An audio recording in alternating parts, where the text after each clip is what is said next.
Hello बच्चों, अस्सलाम वालेकुम। Welcome to my YouTube channel Jamia physics Waqas Hanif. आज का जो हमारा टॉपिक है वो क्लास 9th का फ़िज़िक्स का टॉपिक है हमारे पास, स्केलर क्वांटिटीज़ और वेक्टर क्वांटिटीज़। तो ये चलते हैं टॉपिक की तरफ। हमारे पास सबसे पहले तो एक बात याद रखें कि फ़िज़िक्स में हमारे पास जितनी भी क्वांटिटीज़ हैं हम उनको जो है दो टाइप्स में डिवाइड कर सकते हैं, स्केलर क्वांटिटीज़ के अंदर और वेक्टर क्वांटिटीज़ के अंदर। ठीक है, अब देखते हैं हमारे पास स्केलर क्वांटिटीज़ कौन सी होती हैं और वेक्टर क्वांटिटीज़ कौन सी होती हैं। सबसे पहले हमारे पास है scalar quantities. Scalar quantity is described completely bye its magnitude only. ठीक है, जैसे कि मैस, लेंथ, टाइम, ये जो क्वांटिटीज़ हैं, इस तरह की क्वांटिटीज़ हैं, स्केलर क्वांटिटीज़ जो है इनको हम सिर्फ और सिर्फ जो है इनकी मैग्नीट्यूड से ही डिस्क्राइब कर सकते हैं। ठीक है, लेट्स सपोज आपके पास मैस है, हम कहते हैं कि 5 kg का मैस है आपके पास। ठीक है, तो इसको आपने कम्प्लीटली इसकी मैग्नीट्यूड से ही डिस्क्राइब कर दिया है, हमें इसके साथ कोई और चीज़ लगाने की ज़रूरत नहीं पड़ी। ठीक है, इसी तरह हमारे पास टाइम है। ठीक है, हम कहते हैं कि हमारे पास 5 मिनट्स है। ठीक है, तो ये हमने कम्प्लीटली मैग्नीट्यूड के साथ ही इन क्वांटिटीज़ को डिस्क्राइब कर दिया। ठीक है, हमें किसी और चीज़ की ज़रूरत नहीं है। ठीक है, लेकिन जो वेक्टर क्वांटिटीज़ हैं इनको डिस्क्राइब करने के लिए हमें जो है मैग्नीट्यूड के साथ साथ क्या चाहिए होता है, डायरेक्शन भी चाहिए होती है। ठीक है, vector quantity is described completely bye its magnitude and direction. ठीक है, वेक्टर क्वांटिटी को डिस्क्राइब करने के लिए हमें एक तो मैग्नीट्यूड चाहिए और दूसरा डायरेक्शन चाहिए। ठीक है, तो इसके एग्जांपल्स में क्या है हमारे पास, डिस्प्लेसमेंट, वेलोसिटी, फोर्स, मोमेंटम। ठीक है, इस तरह की जो क्वांटिटीज़ हैं जिनको हमें डिस्क्राइब करते हुए साथ में एक तो मैग्नीट्यूड चाहिए। ठीक है, साथ में जो है डायरेक्शन भी चाहिए कि किस डायरेक्शन में है ये क्वांटिटी। ठीक है, लेट्स सपोज हम यहाँ पे फोर्स जो है इसको समझने की कोशिश करते हैं। ठीक है, आपने जो है किसी चीज़ को मूव करना है। ठीक है, मूव करने के लिए ज़ाहिर है आप उसके ऊपर फोर्स लगाओगे। तो फोर्स अगर लेट्स सपोज आप 5 न्यूटन की फोर्स लगा रहे हो, ठीक है, तो साथ में आपको डायरेक्शन भी चाहिए कि आप किस सिमत में जो है, किस डायरेक्शन में जो है फोर्स लगा रहे हो। ठीक है, लेट्स सपोज आपने जो है कोई टेबल मूव करना है। ठीक है, आप उसके ऊपर फोर्स लगा रहे हो। ठीक है, तो जाहिर है आप जो है उसको, लेट्स सपोज ये बॉक्स है आपके पास, आपने इसको मूव करना है। ठीक है, मैं आपको कहता हूँ कि आपके पास जो है 5 न्यूटन की फोर्स है, इसको मूव करो। लेकिन आप देखोगे कि सर किस तरफ को मूव करें। ठीक है, इस तरफ को मूव करें, इस तरफ को मूव करें, इस तरफ को, ये किस तरफ को मूव करें। ठीक है, आपको साथ में डायरेक्शन भी चाहिए होगी। समझ आ रही बात की?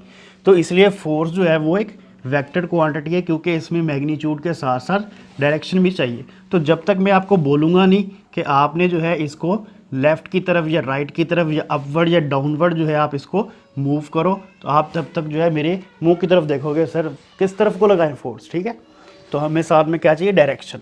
तो मैं आपको कहूँगा इस ब्लॉक को जो है आप 5 न्यूटन की अपवर्ड फोर्स से जो है उठा लें। ठीक है, तो यहाँ पे फोर्स जो है आपको साथ में डायरेक्शन भी चाहिए।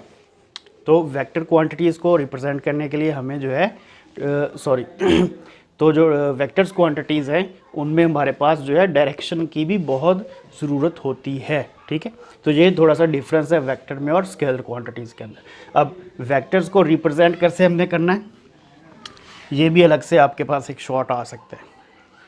ठीक है, तो इसको देख लेते हैं, representation of vectors. Vectors quantities जो है इनको आपकी बुक के अंदर जो है सिंबॉलिकली लिखने का मेथड क्या है, या तो आप इसको बोल्ड लेटर में लिखें। ठीक है, इस तरह बोल्ड कर दें। ठीक है, या तो आप इसके ऊपर एरो हेड लगा दें। ठीक है, एरो हेड या सिंपल एक जो है बार ऊपर लगा दें। ठीक है, और ग्राफिकली किस तरह रिप्रेजेंट करेंगे, एक ए टू बी आपने लाइन सेगमेंट लेना है। ठीक है, उसके ऊपर आपने एरो हेड लगा देना है जिस डायरेक्शन में भी हो। ठीक है, जिस डायरेक्शन में भी हो उसकी तरफ आपने एरो हेड लगा देना है, और इसको साथ में क्वांटिटी जो भी आपके पास हो, फोर्स हो, वेलोसिटी हो, स्पीड हो, जो भी हो आपने उसके ऊपर लिख देना है। सॉरी, स्पीड जो है वो हमारे पास स्केलर क्वांटिटी है। ठीक है, तो ये रिप्रेजेंटेशन है यहाँ से यहाँ तक। ठीक है, तो अगर तो सिंपल शॉर्ट आ जाए, कंपैरिजन आ जाए स्केलर और वेक्टर क्वांटिटीज़ के अंदर, तो जस्ट आपने डेफिनेशन और एग्जांपल्स, डेफिनेशन और एग्जांपल्स। ठीक है, अगर रिप्रेजेंटेशन ऑफ वेक्टर्स आ जाए तो आपने साथ में ये भी करना। ठीक है, अब एक एग्जांपल्स लेते हैं वेक्टर्स की, ताकि आपको और अंडरस्टैंडिंग हो जाए। यहाँ पे हमारे पास एक एग्जांपल है। एग्जांपल क्या है, कहता है represent a force of 80 Newton acting towards north of east. ये हमें एक वेक्टर फोर्स दी गई है। ठीक है, जिसकी डायरेक्शन भी आप देख सकते हैं, मैग्नीट्यूड भी दी गई है 80 न्यूटन, और डायरेक्शन क्या है, नॉर्थ ऑफ ईस्ट को। तो इसको हमने रिप्रेजेंट करना है, ठीक है। इससे आपका जो वेक्टर्स का कॉन्सेप्ट है कि वेक्टर्स को किस तरह आपने जो है रिप्रेजेंट करना है वो और क्लियर हो जाएगा, ठीक है। तो सबसे पहले क्या करना है, स्टेप 1 आपने क्या करना है, ड्रा 2 परपेंडिकुलर लाइंस, आपने जो है ये डायरेक्शन बना लेनी है, ठीक है। नॉर्थ साउथ और ईस्ट वेस्ट की जो है आपने डायरेक्शन बना लेनी है, ताकि आपको और जिसको आपने रिप्रेजेंट करना है ये डाटा उसको भी समझने में आसानी हो, ठीक है। उसके बाद आपने क्या करना है, select suitable scale for given vector, ठीक है। देखिए पेजेस के ऊपर हम जो है इस तरह जब इससे भी बड़ी बड़ी कैलकुलेशन जब करेंगे तो ज़ाहिर है हमें वहाँ पे कुछ सूटेबल स्केल जो है वो सिलेक्ट करना पड़ेगा, ठीक है।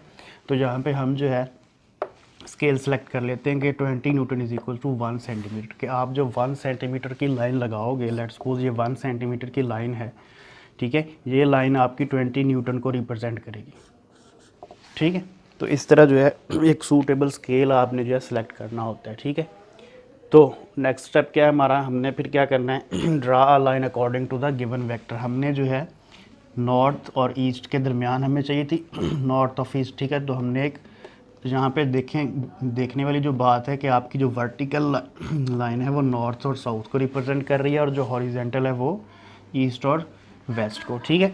तो यहाँ पे हमने क्या किया, लाइन लगा ली, स्केल बना लिया, ठीक है। अब 0 जो है वो रेफरेंस पॉइंट है, ठीक है। तो यहाँ पे हमने क्या करना है, एक लाइन लगा ली हमने, ठीक है, अपने गिवन अकॉर्डिंग टू हमारा जो गिवन स्केल है और गिवन वेक्टर है, ठीक है। तो हमने क्या किया, 4 सेंटीमीटर की एक लाइन लगा ली, ठीक है। 4 सेंटीमीटर की हमने एक लाइन लगा ली। फिर हमने क्या किया, उसको एरो हेड दे दिया, ठीक है। ए पॉइंट को जो है हमने क्या किया जो लाइन हमने लगाई थी उसको एरो हेड दे दिया ए पॉइंट, ठीक है। तो यहाँ पे क्या है हमारे पास 4 सेंटीमीटर जो है 80 न्यूटन का वेक्टर जो है आप देख सकते हैं कि हमने रिप्रेजेंट कर दिया नॉर्थ ऑफ ईस्ट, ठीक है, नॉर्थ और ईस्ट के बिल्कुल दरमियान में, ठीक है। तो इस तरह जो है आप जो है वेक्टर रिप्रेजेंट कर सकते हो। होप कि आपको समझ आ गई होगी।